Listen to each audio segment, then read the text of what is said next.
ഇസ്രായേലിന്റെ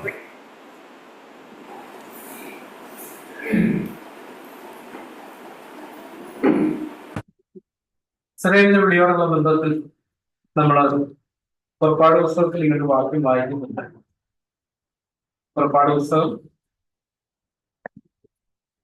19-ാം അധ്യായം അതിന്റെ 5-6 വാക്യങ്ങൾ. അങ്ങനെ നിങ്ങൾ എന്റെ വാക്കുകളെ അനുസരിക്കുകയും എന്റെ നിയമം പ്രമാണിക്കുകയും ചെയ്താൽ നിങ്ങൾ എനിക്ക് സകല ജാതികളെ കുറിച്ച് പ്രത്യേക സമ്പത്തായിരിക്കും. ഭൂമിയെയും എടുക്കുന്നതല്ലോ എന്നാൽ എനിക്ക് ഒരു പുരോഹിത രാജ്യവും ചെലവും ആകുന്നു. നിങ്ങൾ ഇസ്രായേൽ മക്കളോട് പറയേണ്ടത് വചനങ്ങളാകും. ഇവിടെ ദൈവത്തിന്റെ ഹൃദയത്തിലുള്ള ഒരു വലിയ ആഗ്രഹമാണ് ഇവിടെ വെളിപ്പെട്ട് വന്നിരിക്കുന്നത്. ഇതിൽ വെച്ച് പാപനിമിത്തം ദൈവമായുള്ള കൂട്ടായ്മ ബന്ധം നഷ്ടപ്പെട്ട മനുഷ്യനെ മടക്കി ദൈവത്തിങ്കിലേക്കുള്ള കൂട്ടായ്മയിലേക്ക് നയിക്കാനാണ് ദൈവം എല്ലാ കാലത്തും ഓരോ പ്രവൃത്തികൾ ചെയ്തുകൊണ്ടിരുന്നത്. നമുക്കറിയാം, ആരംഭത്തിൽ വ്യക്തികളോടാണ് ദൈവം ഇടപെട്ടത്. ഹാനോക്ക്, നോഹ. അതിനുശേഷം ദൈവം അബ്രഹാമിനെ തിരഞ്ഞെടുത്ത് ഒരു വലിയ ജാതിയാക്കി അവരോടുള്ള ഇടപെടലിലേക്ക് ദൈവം പ്രവേശിച്ചു. അതിനോടുള്ള ബന്ധത്തിൽ നമ്മളിവിടെ വായിക്കുന്ന ആകയാൽ നിങ്ങൾ എന്റെ വാക്ക് കേട്ട് അനുസരിക്കുകയും എന്റെ നിയമം പ്രമാണിക്കുകയും ചെയ്താൽ നിങ്ങൾ എനിക്ക് സകല ജാതികളിൽ വെച്ച് പ്രത്യേക സമ്പത്തായിരിക്കും. നമ്മൾ എഫെസ്യരിൽ വായിക്കുന്നുണ്ട്, അവന്റെ വിളിയാനുള്ള ആശ, വിശുദ്ധന്മാരുടെ അവന്റെ അവകാശത്തിന്റെ മഹിമാതനം. അതൊരു ട്രാൻസ്ലേറ്ററിൽ പറഞ്ഞിരിക്കുന്നത്, നിങ്ങളെ ലഭിക്കുക വഴി ദൈവം എങ്ങനെ സമ്പന്നനായി എന്ന് നിങ്ങൾ അറിയാൻ ഞാൻ ആഗ്രഹിക്കുന്നു. അത് തന്നെ ഇവിടെ പറഞ്ഞിരിക്കുന്ന ഒരു കാര്യം. നിങ്ങൾ 6-ാം വാക്യം, നിങ്ങൾ എനിക്കൊരു പുരോഹിത രാജ്യത്വവും വിശുദ്ധ ജനവുമാകും. ഒരു വ്യവസ്ഥ ഇവിടെ ഉണ്ട്. തുടങ്ങുന്നത് ഇങ്ങനെയാണ്, ആകയാൽ നിങ്ങൾ എന്റെ വാക്ക് കേട്ട് അനുസരിച്ചാൽ എന്റെ നിയമം പ്രമാണിക്കുകയും ചെയ്താൽ. നമുക്കറിയാം, നമ്മളെ എവിടുന്നാ വിളിച്ചത്? പുതിയ നിയമത്തിലെ നമ്മുടെ വിളിയോടുള്ള ബന്ധത്തിൽ 1 പത്രോസ് ലേഖനം നമ്മൾ വായിക്കുന്നുണ്ട്. 1 പത്രോസ് ലേഖനത്തിലെ 2-ാം അധ്യായം അതിന്റെ 8-ാമത്തെ വാക്യം, 9-ാം വാക്യം, അന്ധകാരത്തിൽ നിന്ന്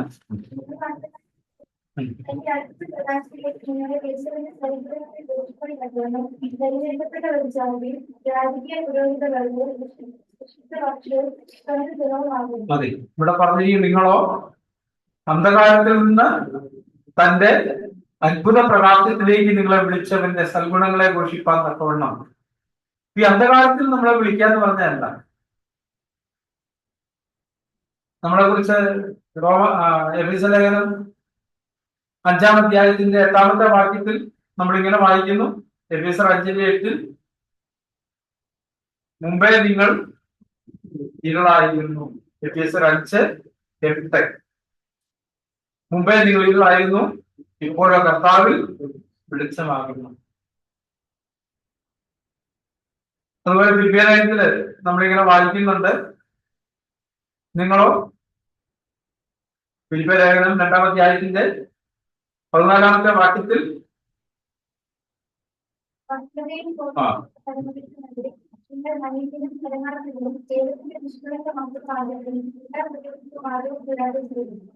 വക്രതയും ഓട്ടവുമുള്ള, 2:14 വക്രതയും ഓട്ടവുമുള്ള തലമുറയുടെ നടുവിൽ. അപ്പൊ ഇതെല്ലാം പറയുന്ന ഒരു കാര്യം, നമ്മൾ എവിടുന്ന് വിളിച്ചു എന്നുള്ളതാണ്. നമ്മൾ മുമ്പേ ഉള്ളതായിരുന്നു, ഇപ്പോഴോ കർത്താവിൽ വെളിച്ചമാണ്. ഈ വക്രതയുള്ള തലമുറ എന്ന് പറഞ്ഞാൽ എന്താണ്?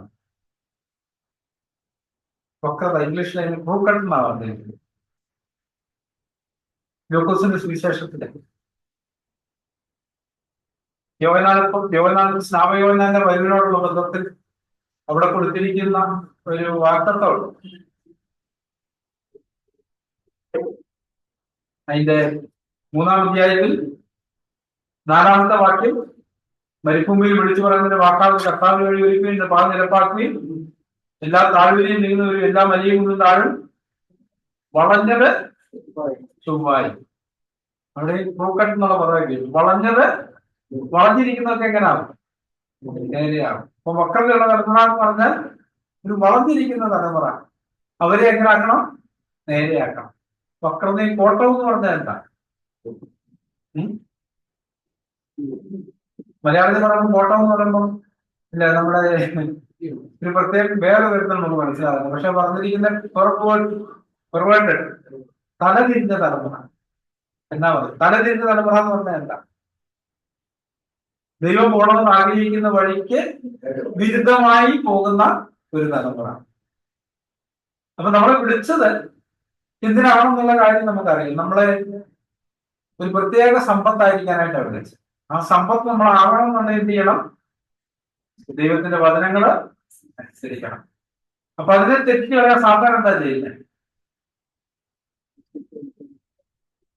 ഈ കേൾക്കുന്ന വചനമൊന്നും നമുക്ക് വിശ്വാസമായിട്ട് പരിണമിക്കുകയോ നമ്മളെ സ്പർശിക്കുകയോ ചെയ്യാതെ വചനമെല്ലാം നിഷ്ഫലമായി പോകാനായിട്ട് ഇടയായിട്ട് നമ്മുടെ ജീവിതം. ഇപ്പൊ നമ്മൾ എത്രയോ വർഷങ്ങളായി ദൈവവചനം കേൾക്കുന്നു. ഈ വചനം കേട്ടിട്ട് എവിടെയൊക്കെ നമ്മുടെ ഈ വളഞ്ഞിരിക്കുന്നതൊക്കെ ചുവായിട്ടുണ്ട്, അല്ലെങ്കിൽ തലതിരിഞ്ഞതൊക്കെ നേരെ വന്നിട്ടുണ്ട്. അപ്പൊ വളഞ്ഞിരിക്കുക, തലതിരിഞ്ഞിരിക്കുക എന്നൊക്കെ പറയുമ്പോൾ അതിന്റെ അർത്ഥം ഇപ്പൊ ദിവസം നമ്മൾ നിരന്തരം ചിന്തിക്കുന്ന ഒരു വാക്യമുണ്ട് 6-ാം അധ്യായത്തിൽ, മനുഷ്യന്റെ പ്രവൃത്തി ബാല്യം മുതൽ ദോഷമുള്ളത്. അപ്പൊ ദൈവം സൃഷ്ടിച്ചപ്പം എങ്ങനെയാ സൃഷ്ടിച്ചത്? നിഷ്കളങ്കരായിട്ടാണ് സൃഷ്ടിച്ചത്. പക്ഷെ പാപം അവരെ തലതിരിഞ്ഞൊരവസ്ഥയിലേക്ക് കൊണ്ടുവന്നു. അതുപോലെ തന്നെ നമ്മുടെ വിളിയോടുള്ള ബന്ധത്തിൽ ദൈവം നമ്മൾ ചെയ്യുന്ന പ്രവൃത്തിയെ കുറിച്ച് ഗലാത്യ ലേഖനം നമ്മൾ വായിക്കുമ്പോൾ, ഗലാത്യ ലേഖനം അതിന്റെ 1-ാം അധ്യായത്തിന്റെ 3-ാമത്തെ വാക്യത്തിൽ, ഗലാത്യർ 1:3 നമ്മൾ എന്താ വായിക്കുന്നത്? നമ്മൾ പിതാവായ വായിച്ചു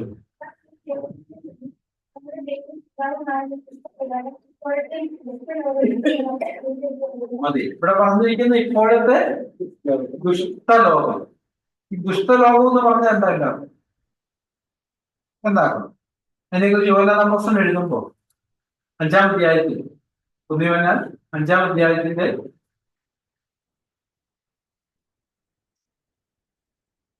19-ാമത്തെ വാക്യത്തിൽ നമ്മൾ ഇങ്ങനെ വായിക്കുന്നു. 1 യോഹന്നാൻ 5:19, സർവ്വലോകവും ദുഷ്ടന്റെ അധീനതയിൽ കിടക്കുന്നു. സർവ്വലോകവും ദുഷ്ടന്റെ അധീനതയിൽ കിടക്കുന്നു. അപ്പൊ ആ ദുഷ്ടന്റെ അധീനതയിൽ കിടക്കുന്ന ലോകത്തിൽ നിന്നാണ് നമ്മളെ വിടിവിക്കാനാണ് കർത്താവ് നമുക്ക് വേണ്ടി തന്നെത്താൻ ഏൽപ്പിച്ചു കൊടുത്തത്. ഈ ദുഷ്ടന്റെ അധീനതയിൽ കിടക്കാന്ന് പറഞ്ഞാൽ എന്താണ്? അപ്പൊ ദൈവത്തിന്റെ അധീനതയിൽ കിടക്കാന്ന് പറഞ്ഞാൽ എന്താണ്? ദൈവത്തിന്റെ ഇഷ്ടം മാത്രം നടക്കുന്ന ഒരവസ്ഥ. ദുഷ്ടന്റെ അധീനതയിൽ കിടക്കാന്ന് പറഞ്ഞാൽ ദുഷ്ടന്റെ ആഗ്രഹം, അല്ലെ സാത്താന്റെ ആഗ്രഹം നടക്കുന്ന ഒരവസ്ഥ. അപ്പൊ അങ്ങനത്തെ ഒരു സാഹചര്യത്തിൽ ദൈവം നമ്മളെ വിളിച്ചത് അല്ലേ? നമ്മളൊരു പാടിങ്ങനെ പാടാറില്ല, പാപത്തിൽ അധീനതയിൽ നിന്നാണ് എന്നെ രക്ഷിച്ചു, എന്നെ വിടിവിച്ചു. പാപം നിമിത്തമാണ് ദുഷ്ടം നമ്മുടെ മേൽ അധികാരം സ്ഥാപിക്കുന്നത്. അപ്പൊ നമ്മൾ പാപത്തിൽ നിന്ന് സ്വാതന്ത്ര്യം പ്രാപിക്കുമ്പം നമ്മുടെ മേലുള്ള ദുഷ്ടന്റെ അധികാരം, ആ അധികാരത്തിൽ നമ്മൾ സ്വതന്ത്രമായിരിക്കും. അപ്പൊ നമ്മൾ ഇന്നത്തെ ലോകത്തിലേക്ക് കാണുന്ന നമ്മുടെ യോഹന്നാൻ യാക്കോബോസ്തലൻ പറയുന്ന ലോകത്തെയും ലോകത്തിലുള്ളതിനെയും സ്നേഹിക്കരുത്. യാക്കോബിന്റെ ലേഖനം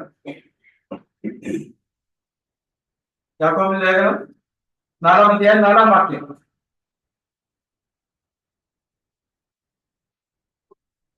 വ്യഭിചാരികളായുള്ളവരെ, ലോകസ്നേഹം ദൈവത്തോട് ശത്രുത്വമാകുന്നു എന്ന് നിങ്ങൾ അറിയുന്നില്ലയോ? ആകയാൽ ലോകത്തിന്റെ സ്നേഹിതനാകുവാൻ ഇച്ഛിക്കുന്നവനെല്ലാം ദൈവത്തിന്റെ ശത്രുവായി തീരുന്നു. ഇപ്പോഴത്തെ ദുഷ്ടലോകത്തിൽ നമ്മളെ വിടിവിക്കാനായിട്ടാണ് കർത്താവ് വന്നത്.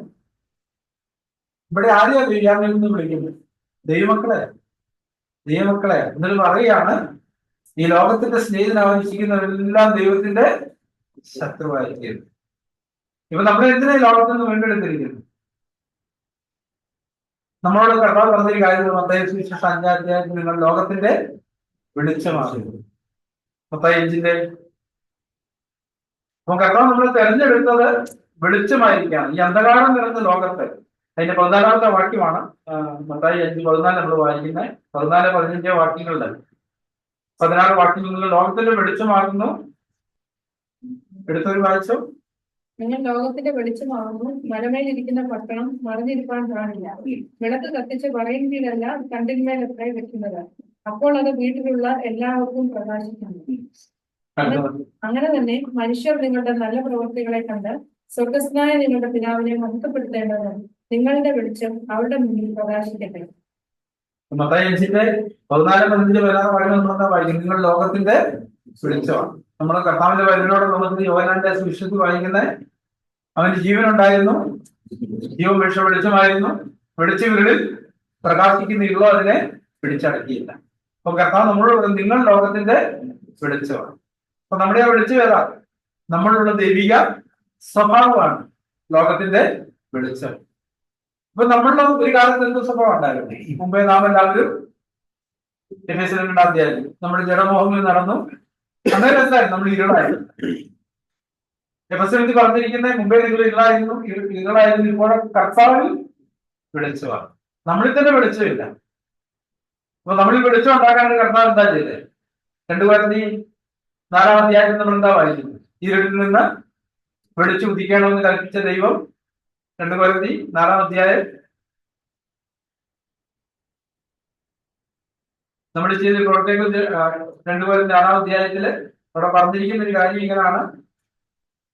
അതിന്റെ 6-ാം വാക്യം 2 Corinthians 4:6 ഇരുട്ടിൽ നിന്ന് വെളിച്ചം പ്രകാശിക്കണമെന്ന് അരുളി ചെയ്ത ദൈവം യേശുക്രിസ്തുവിന്റെ മുഖത്തിലുള്ള ദൈവതേജസ്സിന്റെ പരിജ്ഞാനം വിളങ്ങിക്കേണ്ടതിന് ഞങ്ങളുടെ ഹൃദയങ്ങളും പ്രകാശിച്ചു. അപ്പം ഇരുട്ടിൽ നിന്ന് നാം ഇരുട്ടായിരുന്നു. അപ്പൊ ആ ഇരുട്ടിൽ നിന്ന് വെളിച്ചം ഉണ്ടാക്കാനായിട്ട് കർത്താവ് എന്താ ചെയ്തത്? യേശുക്രിസ്തുവിന്റെ മുഖത്തിലുള്ള ദൈവതേജസ്സിന്റെ പരിജ്ഞാനം വിളങ്ങിക്കേണ്ടത് ഞങ്ങളുടെ ഹൃദയങ്ങളിൽ പ്രകാശിച്ചിരിക്കുന്നു. പക്ഷെ പലപ്പോഴും നമുക്ക് ഈ വെളിച്ചം ഇവിടെ കിട്ടുന്നത് ഹൃദയത്തിലല്ല, പിന്നെ എവിടെയാ? നമ്മുടെ ബുദ്ധിയില്. ഈ ബുദ്ധിയിലുള്ള വെളിച്ചത്തിന് പ്രകാശം കൊടുക്കാൻ കഴിയത്തില്ല. ഇവിടെയുള്ള വെളിച്ചത്തിന് പ്രകാശം കൊടുക്കാൻ കഴിയത്തുള്ളൂ ഹൃദയത്തിൽ. ഇത് പറഞ്ഞാൽ എന്താ? ആത്മാവ് ഇവിടെ വസിക്കുന്നു. ആത്മാവ് ഇവിടെ വസിക്കുന്നു. നമ്മുടെ എവിടെ ആത്മാവ് വസിക്കുന്നു? ഹൃദയത്തിലാണ്, അല്ലെ? കർത്താവ് ഇവിടെ വസിക്കുന്നു ഹൃദയത്തിലാണ് വസിക്കുന്നു. അപ്പം നിങ്ങൾ ക്രിസ്തുവിൽ വെളിച്ചമാണെന്ന് പറഞ്ഞതിന്റെ അർത്ഥം കർത്താവ് എന്താ ചെയ്യുന്നത്? ഒരുവൻ ക്രിസ്തുവിലായാൽ പുതിയ സൃഷ്ടി. അപ്പം കർത്താവ് എന്താ ചെയ്യുന്നത്? നമ്മുടെ ഹൃദയങ്ങളിൽ വന്ന് തന്റെ ആത്മാവിനാൽ വസിക്കുകയായി. അപ്പൊ ആ ക്രിസ്തുവിലെ വെളിച്ചമുണ്ട്. അതാ 5-ാം അധ്യായത്തിൽ പറഞ്ഞ 8-ാം അധ്യായത്തിൽ നിങ്ങൾ മുംബൈയിലുള്ളപ്പോഴോ കർത്താവിൽ വെളിച്ചമാണ്. കർത്താവിൽ വെളിച്ചം എന്നുള്ള പദപ്രയോഗത്തിന് വളരെ പ്രാധാന്യമാണ്.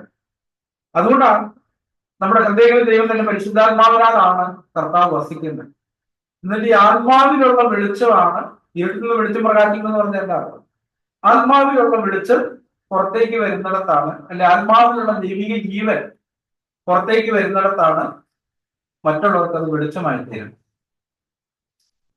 അതിന്റെ പ്രായോഗിക അർത്ഥം എന്താ? അപ്പൊ നമുക്കറിയാം, നമ്മൾ ദീർഘകാലം വന്നു നോക്കി 10 വർണ്ണമൊക്കെ നമുക്കറിയാം, ഇല്ലേ? കോപിക്കൊക്കെ നമുക്കറിയാം. പക്ഷെ പരീക്ഷ വരുമ്പോൾ നമ്മൾ എന്ത് ചെയ്യും? കോപിക്കും. മോഹിക്കരുത് നമുക്കറിയാം, പരീക്ഷ വരുമ്പോൾ എന്ത് ചെയ്യും? മോഹിക്കും. മത്സരിക്കരുത് നമുക്കറിയാം, പക്ഷെ പരീക്ഷ വരുമ്പോൾ എന്ത് ചെയ്യും? മത്സരിക്കും. ഇതെല്ലാം ശരിയല്ല, സത്യമല്ല നമ്മളെ കുറിച്ച്.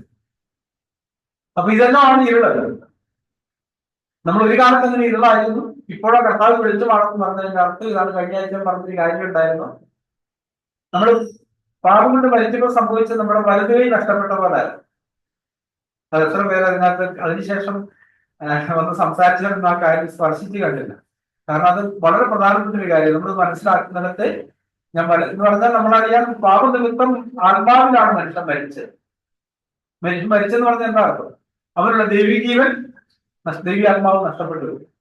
അതോടുകൂടി അവൻ ആരായിക്കുക? കേവലം ജഡമായിരിക്കുക.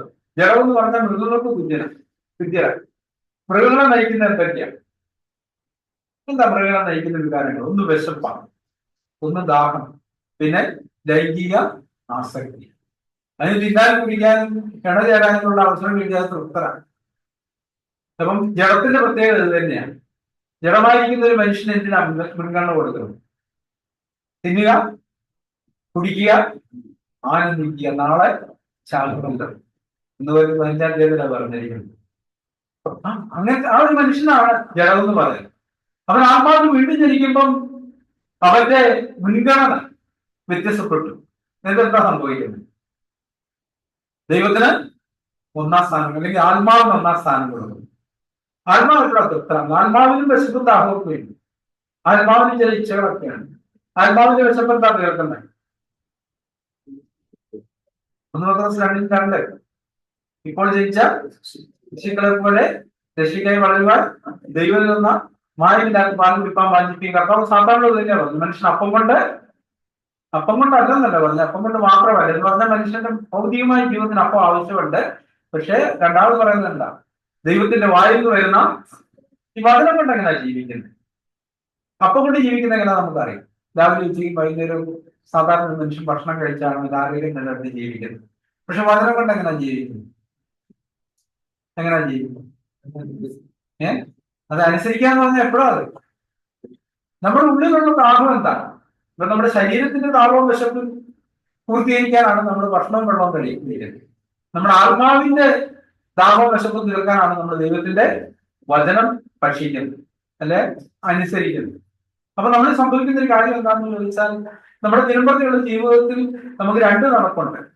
നമ്മുടെ കാര്യം കൊണ്ട് നമ്മൾ നടക്കാറുണ്ട്, അല്ലേ? ഒത്തിരി കാര്യങ്ങളൊക്കെ ചെയ്യാൻ എന്ന് പറഞ്ഞാൽ ആത്മാവിന് നമ്മൾ നടക്കുന്നുണ്ട്.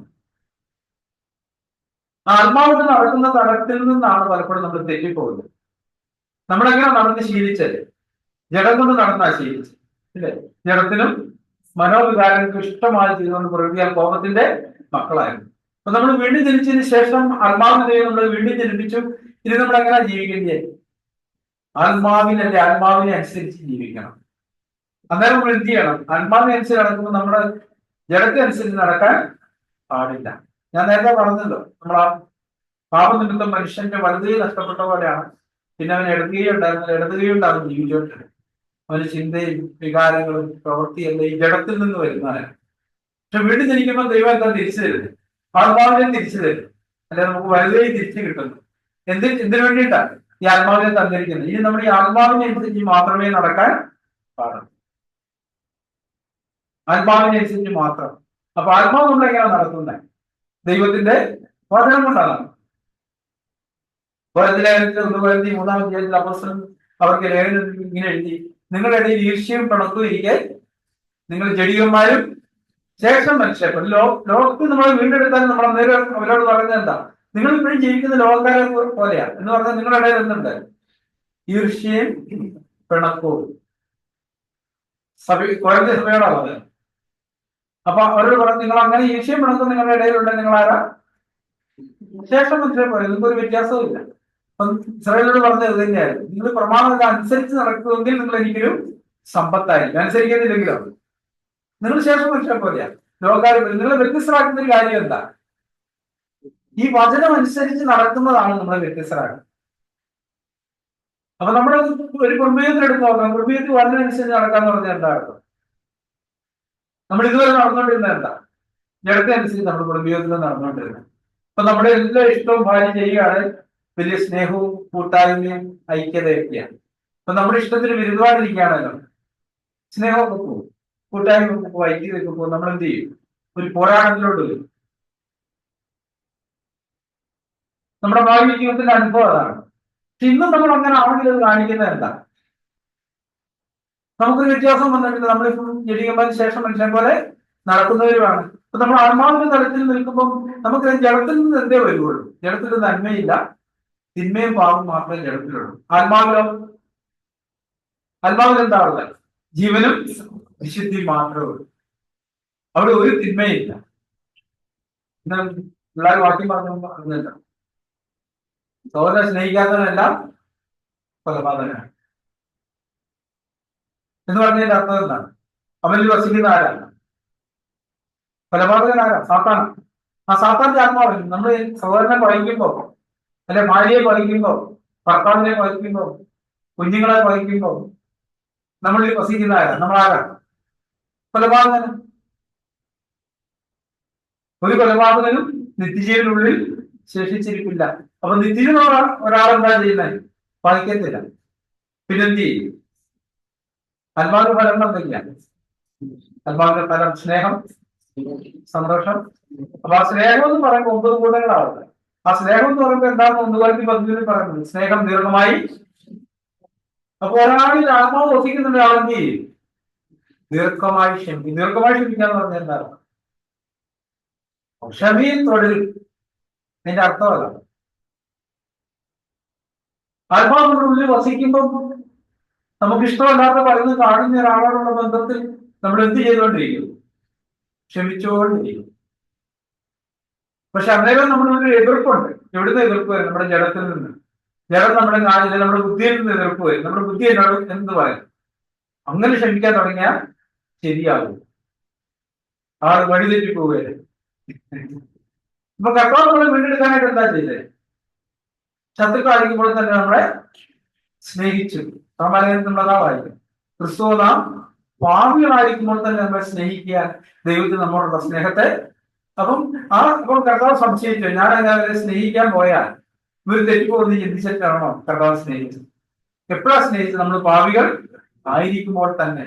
അപ്പൊ നമ്മുടെ സഭാജീവിതത്തിലും കുടുംബജീവിതത്തിലും മറ്റുള്ളവരിൽ തെറ്റുണ്ടായിരിക്കാൻ തന്നെയാണ് നമ്മൾ സ്നേഹിക്കാന്ന് പറഞ്ഞതിന്റെ അർത്ഥം എന്താ? വൈകാരികമായി ചില തോന്നലുകളൊക്കെ. പിന്നെന്താ?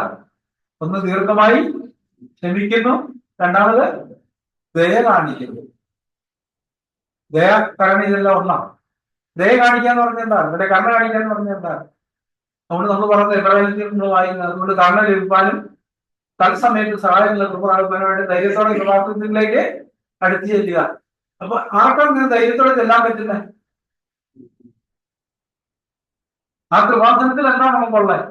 ദയയും കരുണയും. അതാണ് നമ്മളെ ചെല്ലാൻ പ്രേരിപ്പിക്കുന്ന കാര്യം, നമ്മളെ ധൈര്യപ്പെടുന്ന കാര്യം അതാണ്. അപ്പൊ നമ്മൾ പരസ്പരമുള്ള ബന്ധത്തിലും സഭാജീവിതത്തിലും കുടുംബജീവിതത്തിലും നമ്മളിനി സ്നേഹം വർദ്ധിച്ചു വരുന്നതോറും, അല്ലെ ദയ വർദ്ധിച്ചു വരുമ്പോഴേ വേറെ ആൾക്ക് നമ്മുടെ അടുക്കിലേക്ക് വരാൻ പറ്റുന്നുണ്ട്. അപ്പൊ നമ്മൾ ദയ കാണിക്കാൻ തോന്നിയാൽ നമുക്ക് ആർക്കെങ്കിലും ചെല്ലാൻ പറ്റുമോ? പറ്റത്തില്ല. നമ്മൾ പോവുകയില്ല, അടുത്തോട്ട് പോകത്തില്ല. കാരണം നമ്മൾ പ്രതീക്ഷിക്കുന്നില്ല അവിടെ ദയ. പിന്നെന്താ പ്രതീക്ഷിക്കുന്നത്? പ്രതികാരവും ഉറപ്പൊക്കെയായി. നമ്മളെന്തുകൊണ്ടാണ് ധൈര്യമായിട്ട് കൃപാസനത്തിലേക്ക് ചെല്ലുന്നത്? അപ്പം താഴെ പറയുന്നുണ്ട് അവിടെ 4-ാം അധ്യായം, 4-ാം അധ്യായം. നമ്മുടെ മഹാഗുരുവിനെ നമ്മുടെ ബലഹീനതകളിൽ സഹതാപം കാണിക്കാൻ കഴിയുന്നവനാണ്. അതുകൊണ്ട് നമ്മളോട് ചെല്ലാൻ പറയുന്നത്. നമ്മൾ ചെല്ലുമ്പോൾ നമ്മുടെ ഉള്ളിൽ ധൈര്യം എന്താ? കർത്താവിനോട് കരുണ കാണിക്കും. പക്ഷെ നമ്മുടെ കുടുംബജീവിതങ്ങളിൽ അങ്ങനത്തെ ഒരു ആന്തരിക മനോഭാവം വളർന്നു വരുന്നുണ്ടോ? പരസ്പര ബന്ധത്തിൽ. അപ്പം ഭാര്യയ്ക്ക് ഭർത്താവിനെ കുറിച്ച് അങ്ങനെ ചിന്തയുണ്ടോ? ഈ വീഴ്ചയായിട്ട് ചെന്നാലും എന്നോട് കരുണ കാണിക്കും, അല്ലെ ഭർത്താവിന്റെ ഭാര്യയോടുള്ള ബന്ധത്തിൽ അങ്ങനത്തെ ചിന്താഗതിയുണ്ട്. കുഞ്ഞുങ്ങൾക്ക് മാതാപിതാക്കളോടുള്ള ബന്ധത്തിൽ നമ്മൾ ഇന്ന് എന്താ പ്രതീക്ഷിക്കുന്നത്? കൃപാസനം എന്ന് പറഞ്ഞാൽ എന്താ അർത്ഥം? കൃപയുടെ ആസനം. ഒരു ധൈര്യം ഉണ്ടോ? നമുക്ക് പരസ്പരം വളർന്നു വരുന്നുണ്ട് അങ്ങനത്തെ ഒരു മനോഭാവം നമ്മുടെ? അതോ ഇന്നും നമ്മളിലെ പഴയ അവസ്ഥയിൽ തുടരുകയാണ് ചെയ്യുന്നത്? എബ്രാഹിം നമ്മൾ വളരെ വ്യക്തമായിട്ട് പറയുന്നില്ല. വളരെ 5-ാം അധ്യായം വായിക്കുന്നുണ്ട്. പാപം ചെയ്യാതിരിപ്പി. നമ്മൾ കഴിഞ്ഞ ആഴ്ച ചിന്തിച്ചാല് പാപം ചെയ്യാതിരിപ്പി. പാപം എന്ന് പറഞ്ഞാൽ എന്താ? കോപം പാപമാണ്, മോഹം പാപമാണ്, കയ്പ്, വെറുപ്പ്, പക, വിദ്വേഷം, ഇതെല്ലാം പാപമാണ്. അപ്പൊ നമ്മൾ പാപം ചെയ്യാതിരിക്കുന്ന പറഞ്ഞാൽ നമ്മുടെ മനസ്സിൽ എന്താ വരുന്നത്? എന്തെങ്കിലും കാര്യങ്ങൾ വരുന്നുണ്ട്. ഇന്ന് നമ്മളെ കീഴടക്കി വെച്ചിരിക്കുന്ന കോപം വരുന്നുണ്ട്. പാപം ചെയ്യാതിരിക്കും. പലർക്കും വ്യത്യസ്തമായിരിക്കും. പാപം ചെയ്യാതിരിക്കുന്ന ചിലർക്ക് പെട്ടെന്ന് ചിന്ത വരുന്നത് എന്താ? ദുർമുഖത്തെ കുറിച്ചായിരിക്കും, ചിലർക്ക് ധനമുഖത്തെ കുറിച്ചായിരിക്കും, ചിലർക്ക് കയ്പിനെ കുറിച്ചും വെറുപ്പിനെ കുറിച്ചും കോപത്തെ കുറിച്ചും പ്രതികാരത്തെ കുറിച്ചും ഒക്കെ ആയിരിക്കും. കാരണം നമ്മളെ അങ്ങനെ കീഴടക്കി വെച്ചിരിക്കുന്ന അതായിരിക്കും. അപ്പൊ പരിശുദ്ധാത്മ എപ്പോഴും നമ്മളോട് പറയുന്ന ഒരു കാര്യം പാപം ചെയ്യാതിരിപ്പീൻ. എബ്രാഹിം ഇങ്ങനെ വായിക്കുന്നത് പാപത്തോട് പോരാടുന്നത്. എങ്ങനെ നമ്മൾ പാപത്തോട് പോരാടുന്നത്? നമുക്ക് ഉദാഹരണം കോപം. എങ്ങനെ കോപത്തോട് പോരാടുന്നത്? എങ്ങനെ കോപത്തോട് പോരാടും? നമുക്ക് സാക്ഷാത്തൊരു വാക്യമുണ്ട്. ദോഷം തന്റെ കോപം മുഴുവൻ വെളിപ്പെടുത്തുന്നു, ജ്ഞാനിയും അതിനെ അടക്കി ശമിപ്പിക്കുന്നു. അപ്പൊ നമ്മൾ ഈ കോപത്തോട് പോരാടുമ്പോൾ ആദ്യം ചെയ്യുന്ന കാര്യമല്ല. നമ്മൾ കോപിക്കുമ്പോൾ എന്താ ചെയ്യുന്നത്? മറ്റുള്ളവരെ ഉൾപ്പെടുന്ന വാക്കുകൾ പറയും, ഒച്ചയുണ്ടാക്കുകയും ബഹളം വെക്കുകയും വെല്ലുവിളിക്കുകയും ഒക്കെ ചെയ്യും.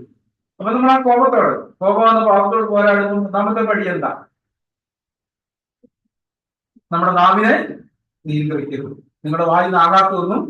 അപ്പൊ ആദ്യത്തെ പടി എങ്ങനെ? നമ്മള് നിങ്ങൾ കോപിക്കാതിരിപ്പീൻ, കോപിച്ചാൽ പാപം ചെയ്യാതിരിപ്പീൻ, നിങ്ങളുടെ കോപം സൂര്യനെ ശ്രമിക്കോളം വെച്ചുകൊണ്ടിരിക്കരുത്. അപ്പൊ കോപിച്ചാൽ എങ്ങനെ നമ്മൾ പാപം ചെയ്യുന്നത്? നമുക്കറിയാം കോപം വന്നു കഴിയുമ്പോൾ എങ്ങനെ നമ്മൾ പാപം ചെയ്യും? ആദ്യം കോപം വരുമ്പോൾ പാപം ചെയ്യുന്ന അവരുടെ ഏതാണ്? നാവ്. ഇല്ലേ? ശരിയല്ലേ? അപ്പൊ നമ്മൾ നാവിനെ നിയന്ത്രിക്കാൻ തുടങ്ങിയാലോ നമ്മള് ആ വാക്കുകളെ പുറത്തേക്ക് വിടുന്നില്ല. നമ്മൾ ഉള്ളിലില്ലെന്നല്ല ഉണ്ട്, പെട്ടെന്ന് ഇങ്ങനെ എവിടേക്കും അറിയുന്നുണ്ട്. യാക്കോബോസൻ പറഞ്ഞ ഇതിൽ തന്നെ നാവിനെ നിയന്ത്രിക്കാതെ താൻ ഭക്തനെ നിർമ്മിച്ച അവന്റെ ഭക്തി വ്യർത്ഥമാണ്. അപ്പൊ ഈ പാപത്തോടുള്ള പോരാട്ടം നമ്മൾ ഒന്നാമത് ചെയ്യുന്ന ഈ കോപത്തോടുള്ള പോരാട്ടത്തിൽ എന്താ ചെയ്യുന്നത്? മറ്റേ നമ്മൾ കോപിച്ചാണ് വായു വരുന്നതെല്ലാം നമ്മുടെ നാടൻ ഭാഷ പറഞ്ഞ വായു വരുന്നതെല്ലാം കോതയ്ക്ക് പാട്ടെന്ന് പറഞ്ഞ പോലെ എല്ലാം വിളിച്ച് പറയുമായിരുന്നു. പക്ഷെ പാപത്തോടുള്ള പോരാട്ടം നടക്കുന്നിടത്ത് അല്ലെ കോപത്തോടുള്ള പോരാട്ടം നടക്കുന്ന ഒന്നാമത് ചെയ്യുന്നത് വായെ സൂക്ഷിക്കാൻ തുടങ്ങും. കൃഷ്ണന്റെ മുമ്പിൽ ഇരിക്കുമ്പോൾ ഞാൻ നാവിനെ കടിഞ്ഞാണിട്ട് കാത്തുവന്നു. കൃഷ്ണൻ എന്ന് പറഞ്ഞ ആരാ? സാത്താൻ. സാത്താനാണ് നിങ്ങളോട് ആകാത്തതെല്ലാം പറയാൻ പറയുന്നത്. കർത്താവ് എന്താ പറയുന്നത്? നിങ്ങൾ വായിൽ ആകാത്തതൊന്നും പുറപ്പെടുത്തും. അപ്പൊ നമ്മൾ നിശബ്ദരായിരിക്കും, പറയുന്നില്ല. അതിന്റെ അന്തർഫലം എന്താ? ഇത് വീണ്ടും ആവർത്തിക്കേണ്ടേയിരിക്കും. ചിലപ്പോൾ അതിനേക്കാൾ ശക്തിമേറിയ ഒരു പരീക്ഷ വരും. പക്ഷെ നമ്മൾ ദൈവകൃപയിൽ ആത്മാവിന്റെ ഫലം ഒന്നാമത്തെ കാര്യം പറഞ്ഞിരിക്കുന്നത് എന്താ? ഇന്ദ്രിയ ജയം എന്ന് പറഞ്ഞാൽ എന്താ അർത്ഥം? Self control. തന്നെത്താൻ പലപ്പോഴും പറഞ്ഞ ഏതാ ആത്മാവ് വന്നു കഴിഞ്ഞിട്ടുണ്ടെങ്കിൽ എനിക്ക് എന്താ ചെയ്യേണ്ടതെന്ന് അറിയാൻ മേലാതായി പോയി. പക്ഷെ യഥാർത്ഥ ആത്മാവ് ഇപ്പൊ എന്താ ചെയ്യുന്നത്? എന്താ ചെയ്യേണ്ടതെന്ന് അറിയാം, സ്വയം നിയന്ത്രണം വരുന്നു. അപ്പൊ അത് വിരുദ്ധമായ ആത്മാവാണെന്ന് നമുക്ക് മനസ്സിലാക്കുന്നത്. യഥാർത്ഥ ആത്മാവായിട്ട് എന്താ ചെയ്യുന്നത്? നമ്മളെ തന്നെ നിയന്ത്രിക്കാനുള്ള ശക്തിയാണ് നമുക്ക് തരുന്നത്. അപ്പൊ പരിശുദ്ധാത്മാവിന്റെ ഫലത്തെ കുറിച്ച് 9 പറഞ്ഞിരിക്കുന്നതാണ് സ്വയം നിയന്ത്രണം, അല്ലെ സെൽഫ് കൺട്രോൾ. അപ്പം ആത്മാവുള്ള ഒരാൾ എന്ത് ചെയ്യും? ആത്മാവിന്റെ ശക്തിയാൽ നാവിനെ നിയന്ത്രിക്കുക. നമുക്ക് തന്നെ പറ്റത്തില്ല. അതാണ് നമ്മൾ വായിക്കുന്ന കർത്താവിൽ വെളിച്ചമാണ്, അല്ലെ കർത്താവാണ് നമ്മൾ വസിച്ചുകൊണ്ടിരിക്കുന്നത് ചെയ്യുന്നത്. ഇസ്രായേലിനോടുള്ള ബന്ധത്തിൽ ദൈവം മോശം മാത്രം കൽപ്പന കൊടുക്കുമ്പോഴെല്ലാം പറഞ്ഞ ഞാൻ നിന്നെ അടിമവിടാൻ ഇസ്രായേലിൽ നിന്ന് പുറപ്പെടുവിച്ച് ഞാൻ നിന്നെ പാലും പേര് ഒഴുകുന്ന അവിടെ ഞാൻ എന്നാ പറഞ്ഞത്. ദൈവം തന്നെയാണ് ചെയ്യുന്നത്. നമ്മളെന്താ ചെയ്യുന്നത്? ഏൽപ്പിച്ചു കൊടുക്കും. ഇല്ല ഈ മൈക്ക് എന്താ ചെയ്യുന്നത്? ഞാൻ പറയുന്നത് അതുപോലെ വിളിച്ചു പറയാം. അതിന് സ്വയമായി ഇഷ്ടമില്ല എന്ന് പറഞ്ഞ പോലെ ഒരു ക്രിസ്തുവിലായാൽ പുതിയ സൃഷ്ടിയാണ്. ആ പുതിയ സൃഷ്ടി പ്രത്യേകത എന്താ? നമ്മളെ ക്രിസ്ത്യാനം 4 തതിമോഹങ്ങളാൽ വഷളായി പോകുന്ന പഴയ മനുഷ്യനെ ഉപേക്ഷിച്ചു സത്യത്തിൽ പരമായ നീതിയിലും വിശുദ്ധിയിലും ദൈവാത്മകമായി സൃഷ്ടിക്കപ്പെട്ട പുതിയ മനുഷ്യനെ നമ്മൾ ധരിച്ചിരിക്കുകയാണ്. ഈ ധരിക്കുന്ന എപ്പോഴും എവിടെയാണ്? ആദ്യം നമ്മൾ പഴയ മനുഷ്യനെ ധരിച്ചെന്ന് പറഞ്ഞാൽ എന്താ അർത്ഥം? ഒരാളുടെ ഇടപാടിലെല്ലാം ഈ പഴയ മനുഷ്യന്റെ പ്രവൃത്തികളാണ് പുറത്തോട്ട് വന്നിട്ടുണ്ട്. കോപവും മോഹവും ഈർഷ്യയും വെറുപ്പും കയ്പും അത് നമ്മൾ എന്ത് ചെയ്തു? എപ്പിസോഡിൽ പറഞ്ഞിരിക്കുന്ന റോമാലേഖന എപ്പിസോഡിനെ കൊലോസ്യർക്ക് പറഞ്ഞിരിക്കുന്ന ഒന്നാമത് നമ്മുടെ പഴയ മനുഷ്യനെ പുറത്തുകളിലൂടെ ഉരിഞ്ഞു കളഞ്ഞു. നമ്മള് റോമാലേഖന 6 അധ്യായത്തിൽ എന്താ വായിക്കുന്നത്? ഇങ്ങനെ നമ്മുടെ പഴയ മനുഷ്യനെ ക്രിസ്തുവിലൂടെ ക്രൂശിച്ചു, പഴയ മനുഷ്യനെ ഉപേക്ഷിച്ചു, പഴയ മനുഷ്യനെ പ്രവൃത്തികളിലൂടെ ഉരിഞ്ഞു കളഞ്ഞു എന്ന് പറഞ്ഞാൽ നമ്മളൊരു വസ്ത്രം മാറിയിട്ട് ഒരു പുതിയ വസ്ത്രം ധരിച്ചവരാ പുതിയ മനുഷ്യനെ ധരിച്ചിരിക്കുന്നവരാ. ആ പുതിയ മനുഷ്യൻ എന്തേ വരത്തുള്ളൂ? സ്നേഹം, സന്തോഷം, സമാധാനം, ദീർഘക്ഷമ, ദയ, പരോപകാരം, വിശ്വസ്തത, സൗമ്യത, മത്തായി 15 കർത്താവ് പറഞ്ഞു ഞാൻ താഴ്മയും സൗമ്യതയുള്ളവരാകി എന്റെ ദുഃഖമേഖല എന്നോട് പഠിപ്പിക്കും, എന്നാൽ നിങ്ങളുടെ ആത്മാക്കൾക്ക് ആശ്വാസം കണ്ടെത്തും. അപ്പൊ നമ്മൾ മനസ്സിലാക്കിയിട്ടുള്ള കാര്യം നമ്മുടെ ജീവിതത്തിലുള്ള ബന്ധത്തിൽ നമ്മൾ മുമ്പേ ഇരുളായിരുന്നു പറഞ്ഞാൽ അതിന്റെ അർത്ഥം ഈ ലോകത്തിന്റെ ഗതിക്ക് അനുസരിച്ചാണ്. പറയുന്നുണ്ട് ഈ ലോകത്തിന്റെ കാലഗതി അനുസരിച്ചാണ് നമ്മൾ നടന്നത്. ഈ ലോകത്തിന്റെ കാലഗതി എന്ന് പറഞ്ഞാൽ സാത്താന്റെ ഇഷ്ടങ്ങളാണ്. സാത്താന്റെ ഇഷ്ടം എന്താ? ഒരാളെ എങ്ങനെയും നിത്യ നരകത്തില് എത്തിക്കണം. അതിനുവേണ്ടി അവനെന്താ നമ്മളെ കൊണ്ട് ചെയ്യുന്നത്? പാപം ചെയ്യും, അല്ല ദൈവജനത്തോടുള്ള ലംഘനത്തിലേക്ക് നമ്മളെ നയിക്കും. നിരന്തരമായി ദൈവജനം അനുസരിക്കാതിരിക്കാൻ നമ്മളെ പ്രേരിപ്പിച്ചുകൊണ്ടേയിരിക്കും. ദൈവാത്മാവിന്റെ ഉദ്ദേശം എന്താ? നമ്മളെ നിത്യജീവന് അവകാശങ്ങളാക്കി തീർക്കുന്ന യേശുക്രിസ്തുവിനോട് അനുഭവപ്പെടുത്തണം. അതിനുവേണ്ടി ആത്മാവ് എന്താ ചെയ്യുന്നത്? നിരന്തരമായിട്ട് ദൈവ സ്വഭാവത്തിലേക്ക് നമ്മളെ നയിച്ചുകൊണ്ടേയിരിക്കും. നമുക്കറിയാം ഈ ഒരു പോരാട്ടം നമ്മുടെ ഉള്ളിലുണ്ട്. 1 പത്രോസിൽ നമ്മൾ എന്താ വായിക്കുന്നത്? പ്രിയമുള്ളവരെ, പ്രവാസികളും പരദേശികളുമായി നിങ്ങളുടെ ആത്മാവിനോട് പോരാടുന്ന ജഡമോഹങ്ങളെ വിട്ടകന്ന്. അപ്പൊ വീട്ടിനത്തോട് നമ്മുടെ ഉള്ളിലൊരു പോരാട്ടം നടക്കുക തുടങ്ങായില്ലേ? മറ്റേ പോരാട്ടമൊന്നുമില്ല. നമ്മള് ജഡത്തിൽ മനോഭാവം അനുസരിച്ച് ഇഷ്ടമായിരുന്നു കുറേ കോപത്തിന്റെ മക്കളായിരുന്നു. നമ്മുടെ ഇഷ്ടം മുഴുവൻ പാപമായിരുന്നു, അല്ലേ? അനുസരിക്കാന്ന് പറഞ്ഞാൽ നമുക്ക് ഇഷ്ടമല്ല, കീഴടന്ന് പറഞ്ഞ ഇഷ്ടമല്ല, ക്ഷമിക്കാന്ന് പറഞ്ഞ ഇഷ്ടമല്ല, കരുണ കാണിക്കാന്ന് പറഞ്ഞ ഇഷ്ടമല്ല. അങ്ങനെ ആയിരുന്നു നമുക്ക് ഇഷ്ടം എന്തായിരുന്നു? വെറുപ്പും പകയും വിദ്വേഷവും ഒക്കെ ആയിരുന്നു നമുക്ക് ഇഷ്ടം. പക്ഷെ അവിടെ നമ്മൾ ചെയ്യുന്ന ഒരു കാര്യം എന്താ? നമ്മുടെ ഉള്ളിലെ ആത്മാവിനെ അനുസരിക്കാൻ തുടങ്ങുമ്പോൾ നമ്മുടെ ഉള്ളിൽ പോരാട്ടമുണ്ട്. ജഡാഭിലാഷവും ആത്മാഭിലാഷം. റോമാലേഖനം 8-ാം അധ്യായം നമ്മളത് വായിക്കുന്നു. ആത്മാഭിലാഷം ജഡത്തിനും ജഡാഭിലാഷം ആത്മാവിനും വിരുദ്ധമാണ്. നമ്മൾ ഈ ജഡത്തെ അനുസരിച്ച് നടക്കരുതെന്ന് പറഞ്ഞതിന്റെ അർത്ഥം എന്താ?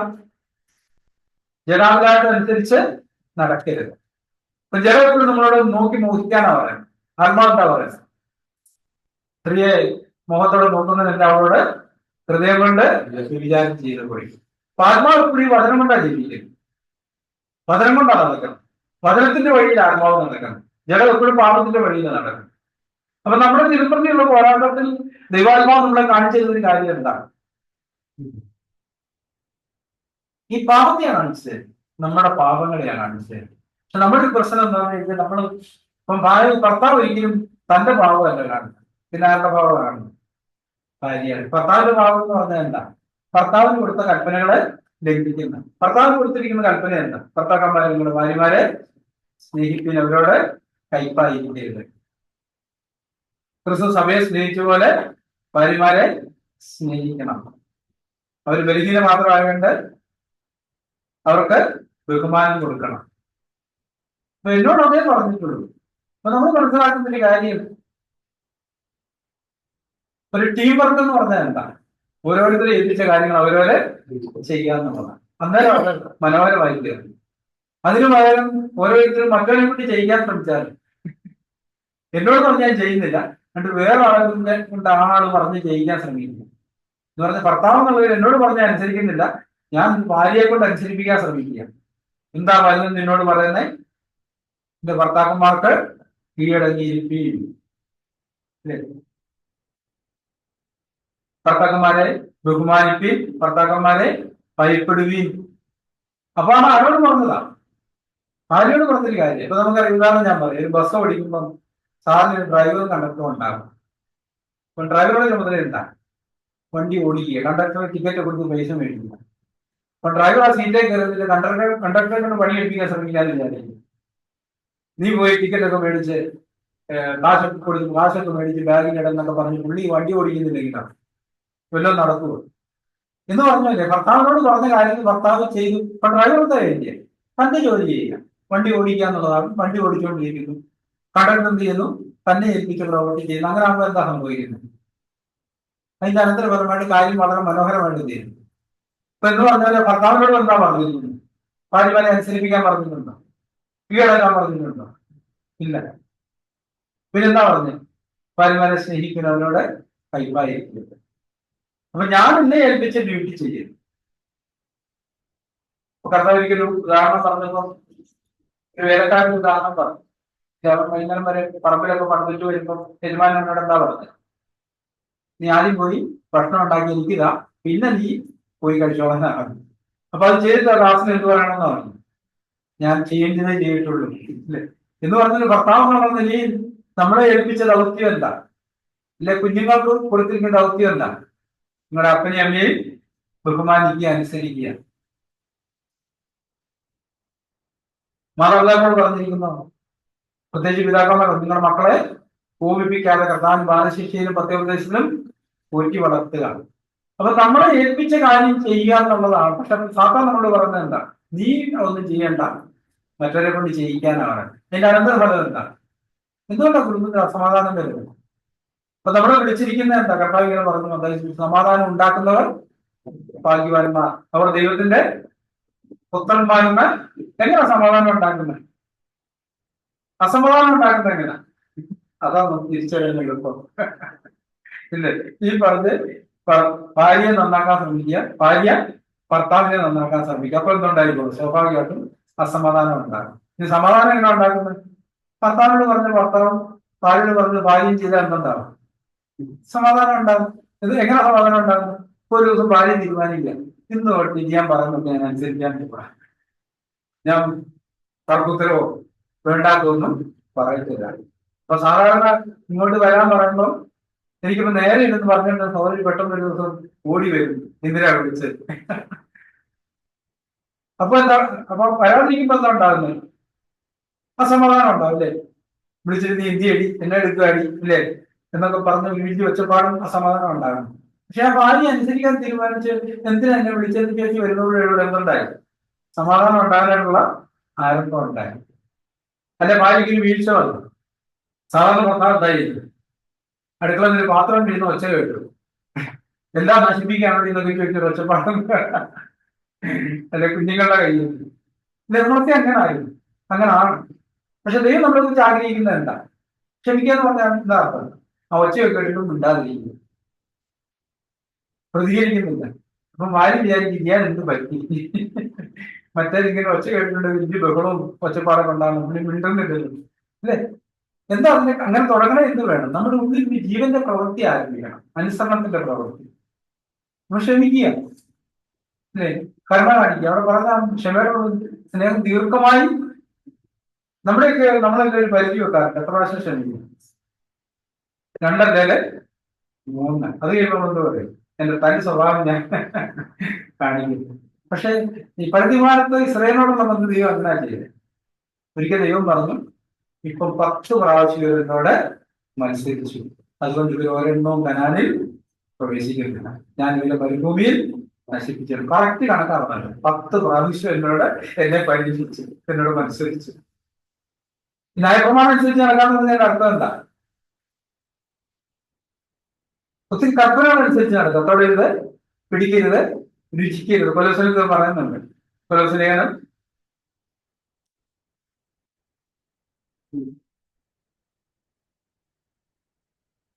2-ാം അധ്യായം 20-ാമത്തെ വാക്യം. 20, 21, 22, 23 വാക്യങ്ങളാണ്. നിങ്ങൾ ക്രിസ്തുവിനോട് കൂടെ ലോകത്തിന്റെ ആദ്യ പാഠങ്ങളെ സംബന്ധിച്ച് മരിച്ചുവെങ്കിൽ ലോകത്തിൽ ജീവിക്കുന്നവരെ പോലെ മനുഷ്യ കൽപ്പനകൾക്കും ഉപദേശങ്ങൾക്കും അനുസരണമായി പിടിക്കരുത്, രുചിക്കരുത്, തൊടരുത് എന്നുള്ള ചട്ടങ്ങൾക്ക് കീഴ്പ്പെടുന്നതല്ല. ഇതെല്ലാം ഉപയോഗത്താൽ നശിച്ചു പോകുന്നതല്ല. അതൊക്കെയും സ്വേച്ഛാരാധനയിലും താഴ്മയിലും ശരീരത്തിന്റെ ഉപേക്ഷയിലും രസിക്കുന്നവർക്ക് ജ്ഞാനത്തിന്റെ പേര് മാത്രമുള്ളത്. ജഡാഭിലാഷം അടക്കുവാനോ പ്രയോജനമുള്ളത്. അവസാനിപ്പിക്കുന്നത് എന്താ? ജഡാഭിലാഷം അടക്കുവാനോ? എന്താ അതിന്റെ അർത്ഥം? എന്താ അതിന്റെ അർത്ഥം? ഈ കൽപ്പനകൾ കൊണ്ട് ജഡാഭിലാഷത്തെ നടത്താൻ കഴിയത്തില്ല. ന്യായപ്രമാണം കൊണ്ട് എന്ത് ചെയ്യാൻ പറ്റുന്നില്ല. റോമർ 8, ജഡത്തിന്റെ ബലഹീന നിമിത്തം ന്യായപ്രമാണത്തിന് കഴിയാറില്ല. ഈ ജഡത്തിന് ഒരിക്കലും ദൈവത്തിന് ന്യായപ്രമാണത്തിൽ കീഴ്പ്പെടാൻ പറ്റത്തില്ല. അതുകൊണ്ട് ഈ ന്യായപ്രമാണം കൊടുത്തപ്പോ എന്താ ഉദ്ദേശിച്ചത്? തൊഴിൽ പിടിക്കരുത്, ഒത്തിരി കൽപ്പനകളാണ് അല്ലെ? 613 കൽപ്പനകളും ചട്ടങ്ങളും പ്രമാണവും എല്ലാം ഉണ്ടെന്നാണ് പറയുന്നത് ന്യായപ്രമാണം. അത് ഓർത്തിരിക്കാൻ പോലും പറ്റത്തില്ല മനുഷ്യനെ സംബന്ധിച്ച്. പക്ഷെ നമ്മളെന്താ പറഞ്ഞിരിക്കുന്നത്? റോമർ 6:14 നിങ്ങൾ ന്യായപ്രമാണത്തിനല്ല കൃപയ്ക്കാക്കിയ പാപം നിങ്ങളിൽ കർത്തം നടത്തുകയാണ്. അപ്പൊ ഇവിടെ പറഞ്ഞിരിക്കുന്ന ഒരു കാര്യം, നമ്മൾ പലപ്പോഴും ഈ ഒരു പ്രമാണത്തിൽ കീഴിലായിരിക്കും. തൊടരുത്, പിടിക്കരുത്, രുചിക്കരുത്. തൊട്ടാൽ എന്ത് ചെയ്യും? നമ്മൾ പിള്ളേരെ പറയാറുണ്ട്, മേലാതിരെ തൊട്ടുപോയി, തൊട്ടാലോ കുതിര അടിയില്ല. ഞാൻ പ്രമാണത്തിന് പ്രത്യേകതയായിരുന്നു. 2 3 സാക്ഷികളുടെ വാമൊഴിയാൽ മരണശിക്ഷ കഴിഞ്ഞില്ല. പക്ഷെ പുതിയത്തിലേക്ക് വരുമ്പോഴാണ് നമ്മൾ പാടാത്ത വേലിച്ചോ നാം എന്ന് പറഞ്ഞാൽ എന്താ അർത്ഥം? ഈ കൃപയുടെ ആത്മാവ് നമ്മൾ ചെയ്യുന്ന ഒരു പ്രവൃത്തി എന്താ? നമ്മൾ ദൈവത്തിൽ നിന്ന് കൃപ പ്രാപിക്കുന്നു, മറ്റുള്ളവർ നമ്മളിൽ നിന്നും കൃപ പ്രാപിക്കും. എന്ന് പറഞ്ഞാൽ ഈ ന്യായപ്രമാണം കൊണ്ട് നമ്മുടെ ജഡത്തെ കീഴടക്കാൻ പറ്റത്തില്ല. ന്യായപ്രമാണം കൊണ്ട് ജഡത്തുള്ള പാപങ്ങൾ വെളിച്ചത്തിലേക്ക് വരികയുള്ളൂ. പക്ഷേ തുടർന്നും റോമർ 8-ന്റെ 3-ാമത്തെ വാക്യത്തിലേക്ക് വരുമ്പോൾ കർത്താൻ അവിടെ പറഞ്ഞിരിക്കുന്നത് എന്താ? ജഡത്തെയല്ല, ആത്മാവിനെ അത്ര അനുസരിക്കുന്ന നമ്മിൽ ന്യായപ്രമാണത്തിന്റെ നീതി നിവൃത്തിയായിട്ടുണ്ട്. അപ്പൊ ജഡവും ന്യായപ്രമാണവും തമ്മിലാണ് ബന്ധപ്പെട്ട് കിടക്കുന്നത്. കൃപയും ആത്മാവും തമ്മിലാണ് ബന്ധപ്പെട്ട് കിടക്കുന്നത്. അപ്പൊ ഇങ്ങനെ നമുക്ക് ഇതിനെക്കുറിച്ച് പറയാം. ഒരു 3 നിലയുള്ള ബിൽഡിംഗ്. അടിയിലത്തെ നില എന്ന് പറഞ്ഞാൽ ഒരു നിയമങ്ങളും ഇല്ല, കന്നാലിയെ പോലെ ജീവിക്കുന്നു. അതിനേക്കാൾ കുറച്ചുകൂടെ ശ്രേഷ്ഠമായ ഒരു നിലയാണ് ന്യായപ്രമാണത്തിന്റെ നില. അവിടെ എന്തനുസരിച്ചാണ് ന്യായപ്രമാണം അനുസരിച്ച് എന്താ സംഭവിക്കാം? കുറച്ചുകൂടി ക്ലീനായി ജീവിതം അല്ലേ? അങ്ങനെയല്ലേ? ഒരു വിഗ്രഹത്തെ ആരാധിക്കുന്നില്ല, ദൈവത്തെ മാത്രം സേവിക്കുന്നു. പിന്നെ അഞ്ചാം വാക്യത്തിൽ വരുമ്പോൾ അപ്പനെയും അമ്മയും ബഹുമാനിക്കുക, കൊല ചെയ്യരുത്, വിവാഹം ചെയ്യരുത്, മോഷ്ടിക്കരുത്, കള്ളസാക്ഷ്യം പറയരുത്, ഒക്കെ ചെയ്യാതിരിക്കുന്നത് നല്ല ജീവിതത്തെ കാണിക്കുന്ന അല്ലെ? കൂട്ടുകാരന്റെ യാതൊന്നും മോഹിക്കരുത്. ന്യായപ്രമാണത്തിന്റെ തലം അതാണ്. അതിന്റെ മേലെയാണ് കൃപയുടെ തലം എന്ന് പറയുന്നത്, മൂന്നാമത്തെ നിലയാണ്. ഈ ന്യായപ്രമാണത്തിൽ നിന്ന് സ്വതന്ത്രരാകുന്നവരാണ് ഉള്ളിലേക്ക് പ്രവേശിക്കുക എന്ന് പറഞ്ഞാൽ ആത്മാവിന്റെ തലത്തിലേക്ക് പ്രവേശിക്കുക. അവിടുത്തെ പ്രമാണം എന്താ? ജീവന്റെ ആത്മാവിന്റെ പ്രമാണം എനിക്ക് പാപത്തിന്റെയും മരണത്തിന്റെയും ചട്ടങ്ങളും പ്രമാണങ്ങളുമല്ല. പിന്നെ ഞാൻ എങ്ങനെ നയിക്കപ്പെടുന്നു? ആത്മാവിന്റെ ജീവനാലാണ്. അപ്പൊ ഓരോ കാര്യത്തിലും ഞാൻ നോക്കുന്ന ഒരു കാര്യം ന്യായപ്രമാണത്തിലാണ് തെറ്റോ ശരിയോ എന്നുള്ളതാണ്. പക്ഷെ ഈ കൃപയുടെ തലത്തിലേക്ക് വരുമ്പോഴോ ഇത് ഈ ജീവൻ നൽകുവോ ഇല്ലയോ, അതാണ് അവിടെ നയിക്കുന്ന പ്രമാണം. ജീവന്റെ ആത്മാവിന്റെ പ്രമാണം എന്ന് പറഞ്ഞാൽ അതാണ്. ഇപ്പൊ ഞാനിപ്പം സഹോദരി വഴക്ക് പറഞ്ഞാൽ സഹോദരിക്ക് ജീവൻ കൊടുക്കുവോ ഇല്ലയോ? മറ്റേ ന്യായപ്രമാണം കാണാൻ എന്താ വ്യക്തോ വഴക്ക് പറയണം, ഒരു കാഠിന്യവും കാണിക്കരുത്. പക്ഷെ കൃപയുടെ തലത്തിലേക്ക് വരുമ്പോഴോ അവിടെ അങ്ങനെ അധികം വഴക്കുകളൊന്നുമില്ല. ഞാൻ തന്നെ മരിക്കുക, പറഞ്ഞ അങ്ങനെ ഞങ്ങളിൽ മരണവും നിങ്ങളിൽ ജീവനും. ഞാൻ ആ ന്യായപ്രമാണത്തിന്റെ കൽപ്പനകൾക്കും പ്രവൃത്തികളും ഞാൻ എന്നെ തന്നെ മരണത്തിൽ ഏൽപ്പിക്കുകയാണ്. പിന്നെ ഞാൻ ആത്മാവിനെ അനുസരിച്ച് നടക്കുക. എന്നെ ആത്മാവാണ് നടക്കുന്നത്. ആത്മാവ് നടക്കുക എന്ന് പറഞ്ഞാൽ എന്താ? ഒത്തിരി കുറ്റങ്ങളും കുറവ് കാണുമ്പോൾ ആത്മാവിനെ അനുഭവം പ്രതികരിക്കും. കർത്താവ് എങ്ങനെയായിരുന്നു ശിശുമാരുടെ മുമ്പ് പ്രതികരിക്കും? എങ്ങനെ പ്രതികരിച്ചത്? ഇപ്പം പത്രോസിനോടുള്ള ബന്ധത്തിൽ കർത്താവ് എങ്ങനെയാണ് പ്രതികരിച്ചത്? പരസ്യമായിട്ട് വേലക്കാരുടെ മുമ്പിൽ തന്നെ തള്ളി പറഞ്ഞു പ്രാഗിയിൽ ആണി ഇടിപ്പിച്ചത് പത്രോസിന്റെ പിന്നാലെ കർത്താവ് പോകുന്നൊരു കാഴ്ചയാണ്. അപ്പൊ കൃപയുടെ അല്ലെ ജീവന്റെ ആത്മാവിന്റെ പ്രമാണത്തിൽ നമ്മൾ പോകുമ്പോൾ നമുക്ക് ജീവനാണ് മരണം എന്നുള്ളത് പ്രശ്നം. ഇപ്പൊ ഒരു ഉദാഹരണം പറയാം. ഇപ്പൊ നമ്മളൊക്കെ ഈ പ്രത്യേകിച്ച് യുദ്ധമൊക്കെ ഉള്ളപ്പം TV കാണാറ് ഇല്ല, അതിനകത്ത് തെറ്റൊന്നുമില്ല, ഉണ്ടോ? തെറ്റൊന്നുമില്ല. പക്ഷേ ദൈവത്തെക്കാൾ ഏറെ നമ്മൾ അതിന് സമയം കൊടുക്കുമ്പോൾ നമ്മൾ എന്താ സംഭവിക്കും? ഒരു ആത്മീയ മരണം നമ്മൾ എന്ന് പറഞ്ഞാൽ എന്താ? ഞാനിങ്ങനെ സ്ഥിരം എനിക്ക് വളരെ ചെറുപ്പം തൊട്ട് ഞാൻ പത്രം വായിക്കുന്ന ഒരാളാണ്. നമ്മുടെ ഇന്ത്യ പാകിസ്ഥാൻ യുദ്ധകാലത്ത് ദൈവത്തിന് കാണുന്ന എനിക്ക് തോന്നുന്നു. അന്ന് എനിക്ക് 5-6 വയസ്സേ പഠിക്കുന്ന സമയം അക്ഷരമൊക്കെ പഠിച്ചു വരുന്നേ ഉള്ളൂ. അന്ന് പത്രക്കാരൻ ഇവിടെ നമ്മുടെ ഏജിയിലായിട്ട് അതിലേ വന്നിട്ട് പത്രം ഇങ്ങനെ പോകുന്നത്, അവിടെ നിന്നാണ് പോയി മേടിക്കുന്നത്. അപ്പം രാവിലെ വീട്ടിൽ നിന്ന് ഓടും പത്രം മേടിച്ച് വായിക്കാനായിട്ട്, ഇതൊക്കെ വായിക്കാനായിട്ട്. അന്ന് തുടങ്ങിയതായിരുന്നു. അങ്ങനെ ഈ കഴിഞ്ഞ കൊല്ലം വരെ എന്ന് പറഞ്ഞ 56 വർഷം ഈ പത്രം വായിച്ചുകൊണ്ടിരുന്ന. പക്ഷെ ഞാൻ കണ്ടിട്ട് സത്യം പറയാം, ഈ പത്രമൊക്കെ വായിച്ചു കഴിയുമ്പോൾ എൻ്റെ ഉള്ളിൽ ഭയങ്കര കയ്പും വെറും. ഉദാഹരണം പറഞ്ഞപ്പം ആ സമയങ്ങളിലുള്ള ഭരണാധികാരികളുടെ തെറ്റായ ചെയ്തികൾ കാണുമ്പോൾ ഭയങ്കര അസ്വസ്ഥതയും വെറുപ്പും, അവരോടുള്ള വെറുപ്പും കയ്പും. അതുപോലെ ചില വാർത്തയൊക്കെ വായിക്കുമ്പോൾ ജഡീയ ആസക്തികൾ ഉയരുന്നു. അതുപോലെ തന്നെ പത്രം വായിച്ചു തീർക്കാം. അതുപോലെ ഞാൻ പത്രം വായിക്കുമ്പോൾ അതിന് ചോദിച്ചാൽ തന്നെ എനിക്ക് അതിശയമായി. ഇത് മുഴുവൻ വായിച്ചു തീർന്നതിന് ശേഷം അതിന് ചോദിക്കാൻ പോലും കാണും. ഞാൻ കണ്ടെത്തിയൊരു കാര്യം, ഇതെനിക്ക് ആത്മീയ വർധന വരുന്നതിന് മാത്രമല്ല എന്നെ ആത്മീയമായിട്ട് കൊല്ലാൻ തുടങ്ങി. കൂടുതൽ എന്തിന് സന്തോഷവും സമാധാനവും ക്ഷമയല്ല വരുന്നത്. ഇത് വായിക്കുന്ന പ്രതികാര ചിന്തയല്ല വരുന്നത്. ഇപ്പൊ 2 പാർട്ടിക്കാരൻ എന്തെങ്കിലും അടിയുണ്ടായി വായിച്ചു കഴിഞ്ഞാൽ അവിടെ ഞാൻ ഒരു പാർട്ടിക്കാരനോടെ കൂടി മറ്റവരോടൊക്കെ വെറുപ്പ്. അപ്പൊ ഞാൻ കണ്ടെത്തിയ കാര്യം, ഇത് വായിക്കും തോറും എന്നിൽ പാപം വർദ്ധിക്കുക. എന്നിട്ട് ഞാനൊരു പണി ചെയ്തു, പത്രം വരെ ഒന്ന് നിർത്തി. അപ്പൊ നമുക്കറിയാം, നമ്മളൊക്കെ ചെയ്ത് ശീലിച്ച കാര്യം ചെയ്യാതിരിക്കുമ്പോൾ സ്ഥിരം രാവിലെ ചായ കുടിച്ച് ഒരു ദിവസം ചായ കിട്ടിയത് നമുക്ക് അസ്വസ്ഥത കുറച്ച് ദിവസങ്ങളൊക്കെ ഉണ്ടായിരുന്നു. അതിനുശേഷം ഞാൻ ചില വീടുകളിലൊക്കെ പോകുമ്പോൾ പത്രം കാണുന്ന എടുത്ത് വായിക്കുമായിരുന്നു. പക്ഷെ ഇപ്പൊ അതൊന്നും. അതുപോലെ തന്നെ നമ്മുടെ ഫോണില് ഒത്തിരി വാർത്തകൾ വരാറുണ്ട്. ഇപ്പൊ ഞാൻ അത്യാവശ്യം വാർത്ത മാത്രം കേൾക്കും, ജസ്റ്റ്. ബാക്കി എല്ലാ സമയത്തും പ്രസംഗങ്ങൾ കേൾക്കും. അതിനുള്ളിൽ വരുത്തിയ മാറ്റം എന്താണെന്ന് ചോദിച്ചാൽ എന്റെ അകത്ത് ദൈവിക ജീവൻ വർദ്ധിച്ചു വരാറുണ്ട്. മറ്റേത് കേൾക്കും തോറും ദൈവികമായിട്ടുള്ള ആസക്തികളും വെറുപ്പും കയ്പും അസ്വസ്ഥതയും നമ്മളോട് കർത്താവ് പറഞ്ഞതന്നെ, ശത്രുക്കളെ സ്നേഹിപ്പിൻ, നിങ്ങളെ ഉപദ്രവിക്കുന്നവർക്ക് വേണ്ടി പ്രാർത്ഥിപ്പിൻ. അപ്പം പക്ഷെ ഇത് വായിക്കുന്നവർ ശത്രുവിനോട് സ്നേഹമല്ല വരുന്നത്, വെറുപ്പും പകയും കയ്പും. കഴിഞ്ഞ ദിവസം ഒരു തൃശ്ശൂർ സഹോദരൻ പറഞ്ഞു, ഉറക്കം ഉണർന്നാ പറഞ്ഞേ ഗാസയിലെ പ്രശ്നമാണ്. അവിടെ ആര് ഇസ്രയേൽ ജയിച്ചോ മറ്റവൻ ജയിച്ചോ, അങ്ങനെ എനിക്ക് ആകെപ്പാടെ ഞാൻ ഇസ്രയേലിൽ കൂടുതൽ മറ്റന്മാരുടെ പോരാട്ടം എന്റെ ചിന്താമണത്തിൽ മുഴുവൻ അതാണ്, എനിക്ക് സൗകര്യം കിട്ടും. ഇതെല്ലാം സാത്താൻ കൊണ്ടുവരുന്ന ഇതാണ്. പക്ഷെ നമ്മൾ ജീവന്റെ ആത്മാവിന്റെ പ്രമാണത്തിലേക്ക് വരുമ്പോൾ എന്താ സംഭവിക്കുന്നത്? എനിക്കിത് ജീവൻ നൽകുകയും ചെയ്യുന്നുള്ളത് തെറ്റ് ശരിയല്ല. ഇപ്പൊ മതം വായിക്കുന്നത് തെറ്റൊന്നുമില്ല, പക്ഷെ എനിക്കത് ജീവൻ തരുന്നത് മാത്രമല്ല എന്നോട് ഇങ്ങോട്ട് കൊണ്ടുവന്നു, മരണത്തിലേക്ക് കൊണ്ടുവന്നു. അപ്പൊ നമ്മൾ ജീവന്റെ ആത്മാവിന്റെ പ്രമാണം വെച്ച് നടത്തുന്ന സംഭവിക്കുന്ന ഒരു വ്യത്യാസം എന്താണെന്ന് ചോദിച്ചാൽ ഈ ഒരു വ്യത്യാസമാണ്. ജീവനായിട്ട് ദാഹം നമ്മുടെ ഹൃദയം നിറഞ്ഞു വരും. ഇപ്പൊ നമ്മുടെ ഉള്ളിലുള്ള ദാഹം എന്തുകൊണ്ടില്ല? നമ്മുടെ ഈ ഇങ്ങനെയുള്ള കാര്യങ്ങളിൽ നമ്മുടെ മനസ്സ് വെക്കുന്നിടത്ത് പാപത്തിനായുള്ള ദാഹമായിരിക്കും നമുക്ക് വർദ്ധിച്ചു വരുന്നത്. അതിന് വിരുദ്ധമായ ഒരു പോരാട്ടം ഈ കൽപ്പനകൾ കൊണ്ട് നമുക്ക് ന്യായം, കൽപ്പനകൾ എന്ത് വരും? ഈ കൽപ്പനകൾ അനുസരിച്ച് നമ്മൾ ജീവിക്കാൻ എന്താ സംഭവിക്കുന്നത്? ഈ കൽപ്പനകളൊക്കെ അനുസരിച്ചെന്ന് അവകാശപ്പെട്ട പരീക്ഷന്മാരുടെ പ്രത്യേകത എന്തായിരുന്നു? കർത്താവിനോട് എന്താവുന്നു?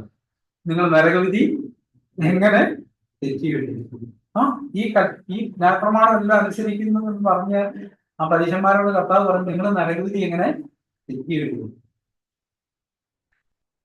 അപ്പൊ നമ്മൾ പലപ്പോഴും നമ്മുടെ ശക്തി കൊണ്ട് ഈ വചനം അനുസരിക്കാൻ പറ്റും, പഠിച്ചു പിടിച്ചു, ഇല്ലേ?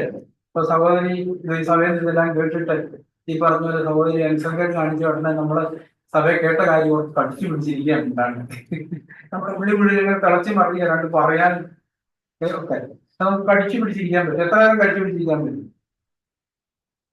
കുറച്ചു നേരം ഒന്നും പറ്റില്ല. അത് കഴിയുമ്പോഴോ ഈ നമ്മൾ എടുത്തിട്ട് മറിക്കരുത്. അതുവരെ മിണ്ടാതിരുന്നതിനെ കേടുകൂടെ തീർത്ത് നമ്മൾ കുറെ കാര്യങ്ങളൊക്കെ പറയും.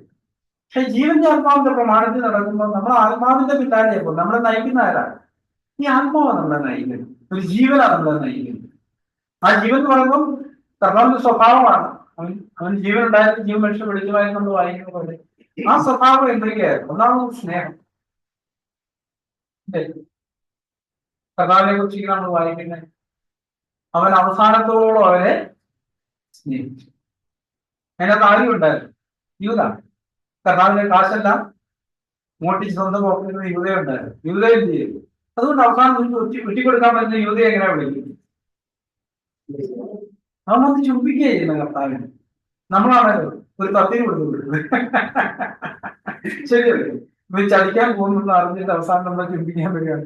പക്ഷെ കർത്താവ് എന്താ ആ ചുംബന ഏറ്റുവാങ്ങിയിട്ട് പറയുന്നത്, സ്നേഹിത ഇങ്ങനെയാണോ നീ മനുഷ്യപുത്രനെ കാണിച്ചു കൊടുക്കുന്നത്? ഇല്ലൊരു കൈപ്പിന്റെ വാക്കുകളില്ല, വെറുപ്പിന്റെ വാക്കുകളില്ല. എന്താ ഇതിന്റെ കാരണം? ഈ ജീവന്റെ ആത്മാവിനാലാണ് കർത്താവ് നടന്നത്. അപ്പൊ നമ്മളോടൊക്കെ ബന്ധത്തിലും ദൈവം ചെയ്യാൻ ആഗ്രഹിക്കുന്ന പ്രവൃത്തി ഇതാണ്.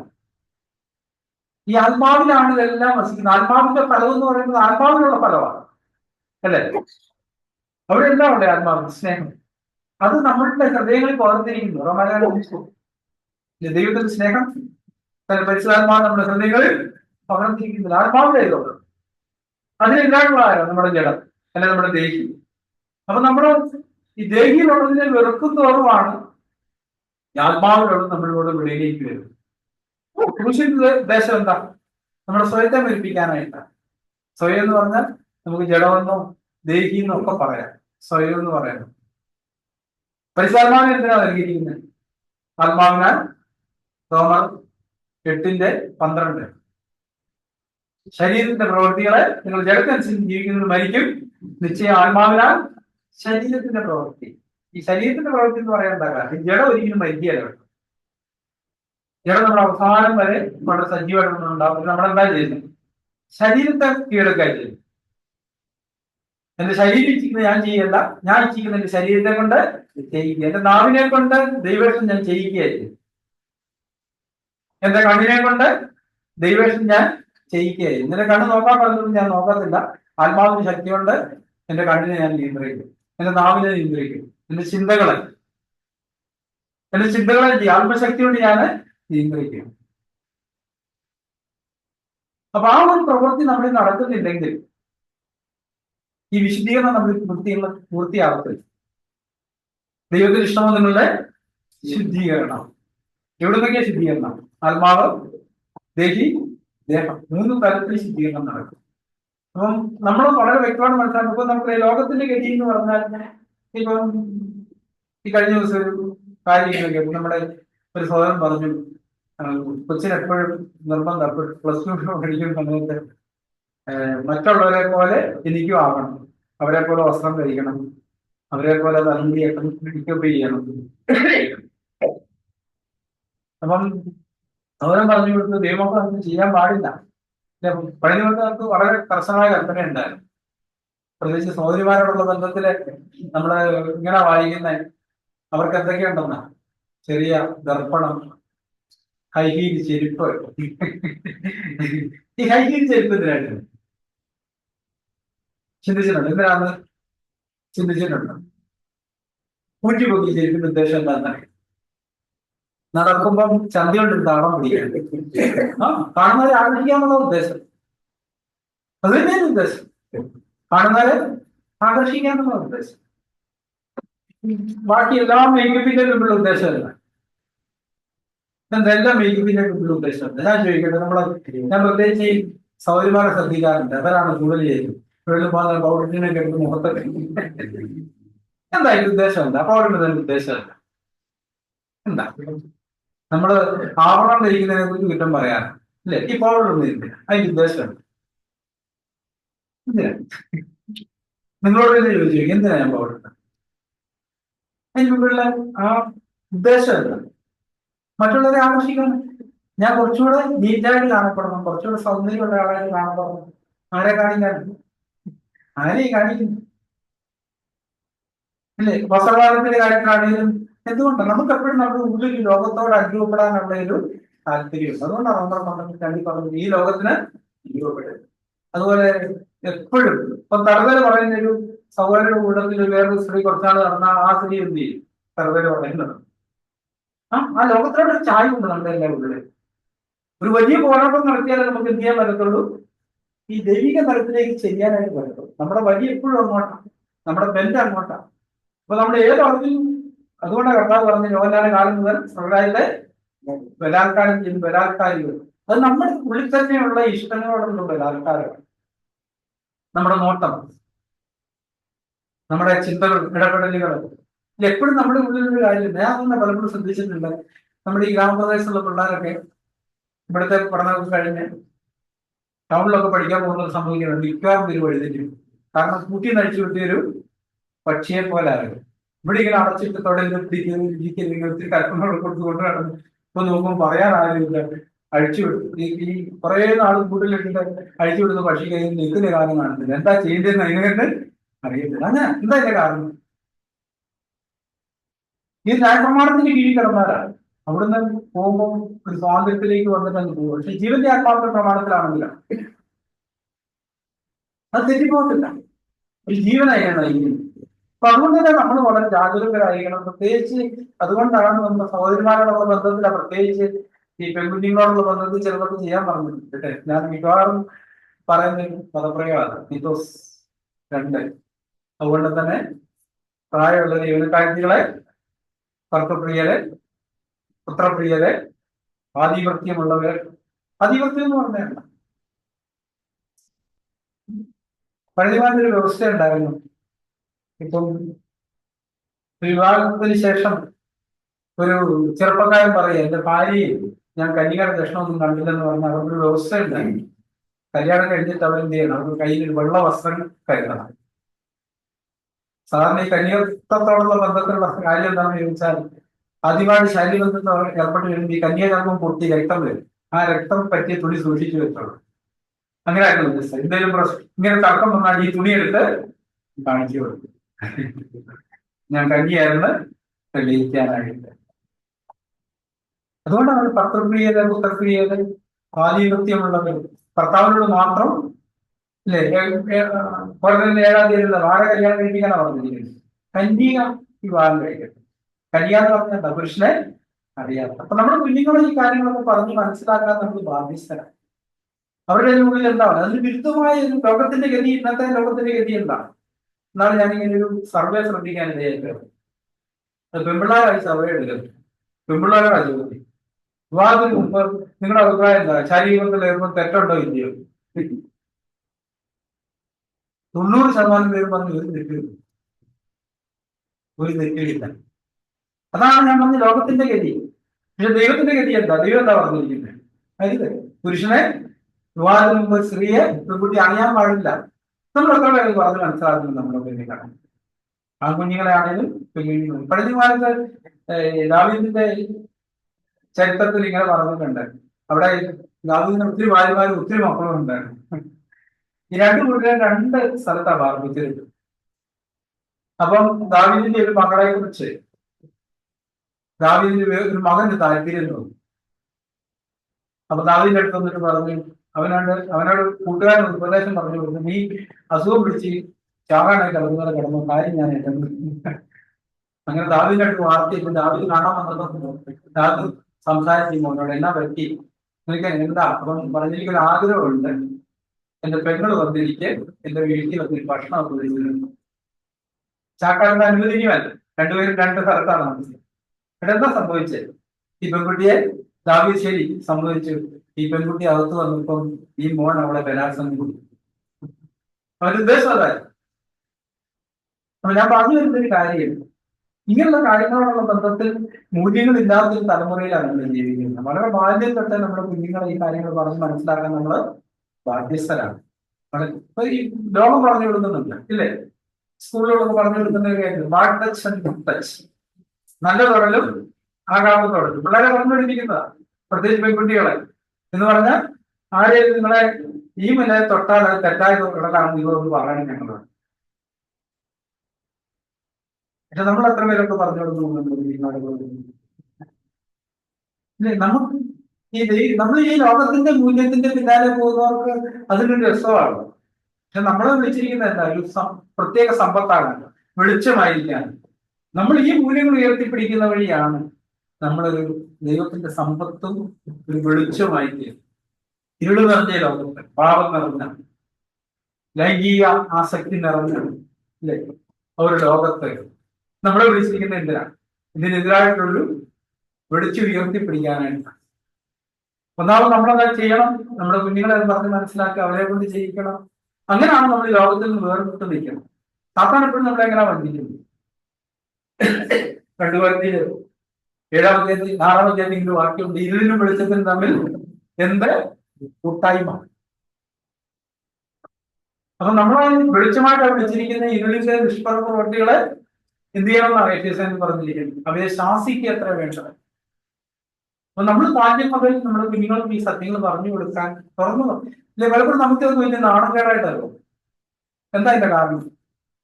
നമ്മൾ എവിടേക്കോ ശുദ്ധീകരിക്കപ്പെടാത്ത തലങ്ങളുള്ളതുകൊണ്ട് അതിന് നാണം വരുന്നത്. ശുദ്ധീകരണത്തിന് വഴി നടക്കുമ്പോൾ നമ്മൾ വളരെ ഫ്രഷായിരിക്കും, നമുക്ക് ആ നാണം ഉണ്ടാകാറില്ല. ഇതൊക്കെ പറഞ്ഞ് മനസ്സിലാക്കാനുള്ള ബാധ്യത നമുക്കാണ്. അപ്പൊ ഇങ്ങനെയാണ് നമ്മൾ വ്യത്യസ്തരായി തീരുന്നത് ഈ തലമുറയിൽ. അത് നമ്മളെ അതിന് വേണ്ടിയിട്ടാണ് വിളിച്ചിരിക്കുന്നത്. നമ്മുടെ കുടുംബീയതും വ്യത്യസ്തമായിരിക്കുന്നു. ഒച്ചപ്പാടും ബഹളവും ഇല്ലേ?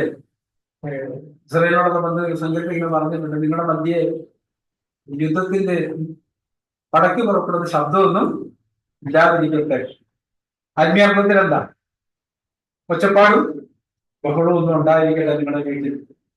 മുന്നോട്ട് പോകുന്നതോറും നമ്മളെല്ലാം ഒച്ചപ്പാടും പറയാനായിട്ടാ തുടങ്ങി. പക്ഷെ അതെന്ത് ചെയ്യണം? കുറഞ്ഞു വരണം. ഇതുവശത്തോ സമാധാനം കൂടി വരണം. നമ്മുടെ ദൈവരാജ്യത്തെ കുറിച്ച് പറയുമ്പോൾ സമാധാനത്തിന് എന്താ പറഞ്ഞിരിക്കുന്നത്? ദൈവരാജ്യം ഭക്ഷണവും പാനീയമല്ല, നീതി, സമാധാനം, പരിശുദ്ധാത്മാവുള്ള സന്തോഷം. നീതി എന്ന് പറഞ്ഞാൽ എന്താ? ദൈവത്തിന്റെ അനുസരണമാണ് നീതി. നമ്മൾ നീതി ഉള്ളതായിരിക്കാന്ന് പറഞ്ഞാൽ ഇതനുസരിച്ചിട്ടുള്ളതാണ് നീതിക്ക് വിശുദ്ധായിക്കാന്ന് പറഞ്ഞാൽ Matayo 28:20 പറഞ്ഞ കർത്താവ് പറഞ്ഞെല്ലാം അനുസരിക്കുക എന്നുള്ളതാണ്. രണ്ടാമത്തെ കാര്യം സമാധാനം. കുടുംബിയുള്ള മുമ്പ് പറഞ്ഞിട്ടുണ്ട്, നിങ്ങളെ സമാധാനത്തിൽ ജീവിക്കാനാണ് വിളിച്ചിരിക്കുന്നത്. കുടുംബീയത്തെ കുറിച്ച് അവിടെ സമാധാനത്തിൽ ജീവിക്കാന്ന് പറഞ്ഞാൽ എന്താണ്? അവിടെ ഒച്ചയും ബഹളവും മലർച്ചയും പിടുത്തേറും നിലവിളി രാക്കും ഒന്നും ഇല്ലാതിരിക്കട്ടെന്നുള്ളതാണ്. അവിടെ പിന്നെ എന്താ വേണ്ടത്? നിങ്ങൾ അനുഗ്രഹം അനുഭവിക്കുന്ന വിളിക്കപ്പെട്ടവരാകിയാൽ അനുഗ്രഹിക്കുന്നവരായിരിക്കും. നമ്മുടെ കുഞ്ഞുങ്ങളോടുള്ള ബന്ധത്തിൽ നമ്മളൊക്കെ ആയിരുന്ന വീടുകളിൽ എങ്ങനെയായിരുന്നു? അമ്മമാരൊക്കെ നിങ്ങൾക്കൊന്നും ഗുണം പിടിക്കത്തില്ലട, ഗതി പിടിക്കത്തില്ലെന്നൊക്കെ ആയിട്ടാണ് നമ്മൾ പറഞ്ഞത്. ഇരുട്ട്. പക്ഷെ നമ്മുടെ വീട്ടിൽ എന്താ കേൾക്കേണ്ടി? മോനെ നീ അനുഗ്രഹിക്കപ്പെടും, നീ ഒരു അനുഗ്രഹമായി തീരും.